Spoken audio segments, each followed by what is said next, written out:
Here's how to use the HILTI DX-2 powder actuated fastener. So you're going to need some charges in a strip right here. You're going to need your tool and you're going to need a nail. So what you're going to do first is put on some eye and ear protection because you're going to want it. Then you're going to take your strip of charges, put them in the bottom of the handle of the DX2, pull up until you see that first circle, then ready to go.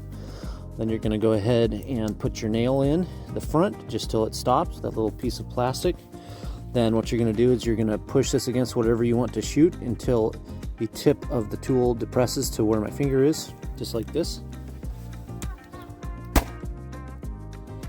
And there you have it. You have a sunk nail and you're good to go. So to cycle the gun, what you're going to do is you're going to take it, you're just going to pull the tip out and push it back in, and that will cycle your charges to the next one. The charges only go one way, so if you need to take them out and reset them, you can just pull the strip out and start over and put them where you need to have them. If you want any more information about this, check out my channel and the links below. Thanks for watching.